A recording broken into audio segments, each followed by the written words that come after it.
ሰላም የተወደዳችሁ የኦሊ ስፖርት ቤተሰቦቻችን፣ በዛሬው ዝግጅታችን በአውሮፓ ቻምፒዮንስ ሊግ ሊቨርፑል ከአትሌቲኮ ማድሪድ ምሽት 4 ሰዓት የሚያደርጉትን ተጠባቂ ጨዋታ፣ የጨዋታ ዝርዝሮች፣ የቡድን ዜናዎችና አሰላለፍን የምንዳስስ ይሆናል። ዛሬ በአውሮፓ ትልቅ ትኩረት ከሚሰጣቸው የእግር ኳስ ውድድሮች ቀዳሚ በሆነው የቻምፒዮንስ ሊግ ጨዋታ ሊቨርፑል በሜዳው አንፊልድ ሮድ ከአትሌቲኮ ማድሪድ የውድድሩን የመጀመሪያ ጨዋታ በማድረግ ይጀምራሉ። ጨዋታው ክለቦቹ በቻምፒዮንስ ሊግ ካላቸው ልምድና ተሳትፎ አንጻር ትልቅ ግምት የሚሰጠው ጨዋታ ነው። በተጨማሪም ሊቨርፑል የእንግሊዝ ፕሪምየር ሊግ የወቅቱ ሻምፒዮን በመሆኑና አትሌቲኮ ማድሪድም በበኩሉ በስፔን ውስጥ ከሚገኙ ታላላቅ ቡድኖች ባርሰሎናን እና ሪያል ማድሪድን ተከትሎ በሶስተኛነት ያጠናቀቀ በመሆኑ ጨዋታውን የበለጠ ተጠባቂ እንዲሆን አድርጎታል። ሊቨርፑል እስካሁን ያደረጋቸውን አራቱንም የሊግ ጨዋታዎች በማሸነፍ መጀመሩ ይታወቃል። ባለፈው የውድድር ዘመን በቻምፒዮንስ ሊጉ በ16ኛው ዙር በፒኤስጂ በፍጹም ቅጣት ምት ከተሸነፈ በኋላ የበለጠ ጠንክሮ መቅረብ ይፈልጋል። አትሌቲኮ ማድሪድ በዚህ የውድድር ዘመን በስፔን ላ ሊጋ ጥሩ አጀማመር ባለማድረጉ በደረጃ ሰንጠረዡ 11ኛ ደረጃ ላይ ይገኛል። በቻምፒዮንስ ሊግ ታሪኩም ለፍጻሜ 3 ጊዜ ቢደርስም ዋንጫውን አንስቶ አያውቅም። ነገር ግን በዚህ ዓመት በውድድሩ የተሻለ ጉዞ ለማድረግ ይሞክራሉ ተብሎ ይታሰባል። ሌላው የዛሬ ጨዋታ ትኩረት የሚሆነው ስዊድናዊው የሊቨርፑል አጥቂ አሌክሳንደር ኢሳቅ ለክለቡ የመጀመሪያ ጨዋታውን ያደርጋሉ የሚለው ጉዳይ ነው። የሊቨርፑል ደጋፊዎች የክለቡ አዲስ ፈራሚ የሆነው አሌክሳንደር ኢሳቅ ሲጫወት ለማየት ከፍተኛ ጉጉት እንዳላቸው ታውቋል። ባለፈው እሁድ ሊቨርፑል በርንሌይን 1-0 ባሸነፈበት ጨዋታ ኢሳቅ አልተጫወተም። ነገር ግን አሰልጣኝ አርነ ስሎት በዛሬው ዕለት ከአትሌቲኮ ማድሪድ ጋር ተሰልፎ ሊጫወት እንደሚችል ተናግሯል። ኢሳቅ ሊቨርፑልን ከኒውካስትል በ125 ሚሊዮን ዩሮ ከተቀላቀለ በኋላ እስካሁን ጨዋታውን ማድረግ የቻለው በክረምቱ በቂ የቡድን ልምምድና የቅድመ ውድድር ጨዋታዎች ባለማድረጉ ለጨዋታው ብቁ እንዳይሆን ስላደረገው መሆኑ ተሰምቷል። አሰልጣኙ እንዳሉትም ኢሳቅ በአንድ ሳምንት ውስጥ ብዙ ጨዋታዎችን ለመጫወት ዝግጁ ባይሆንም ዛሬ በቻምፒዮንስ ሊጉ ወይም ቅዳሜ በፕሪሚየር ሊጉ ቢያንስ 45 ደቂቃዎችን መጫወት እንደሚችል ተናግሯል። ኢሳቅ በዚህ የውድድር ዘመን የተጫወተበት ብቸኛው ጊዜ ለሀገሩ ስዊድን ባለፈው ሳምንት ኮሳቮን 2-0 ባሸነፉበት ጨዋታ ለ20 ደቂቃዎች ብቻ ነው።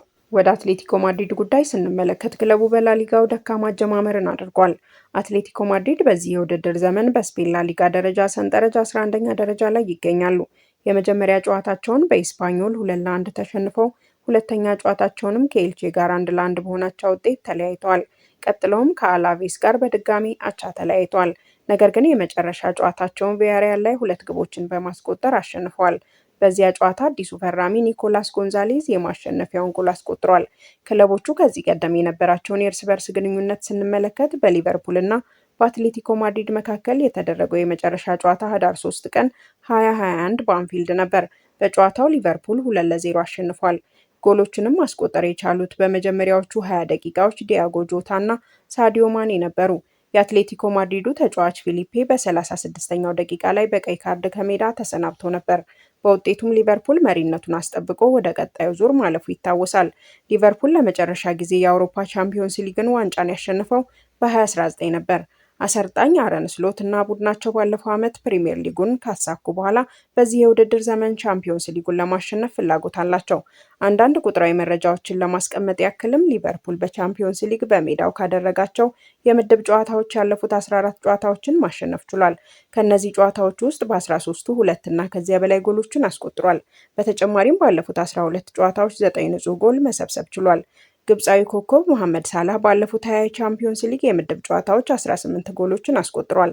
አትሌቲኮ ማድሪድም በበኩሉ ባለፈው ዓመት 5 የመጨረሻ የምድብ ጨዋታዎችን ማሸነፉ የሚታወስ ነው። የቡድን ስብስብን የተመለከቱ መረጃዎችን ስናይ በሊቨርፑል በኩል አሌክሳንደር ኢሳቅ የመጀመሪያ ጨዋታውን ሊያደርግ ይችላል። ነገር ግን ምናልባት ከመጀመሪያ አሰላለፍ ይልቅ ተቀይሮ የሚገባበት እድል የሰፋ ነው።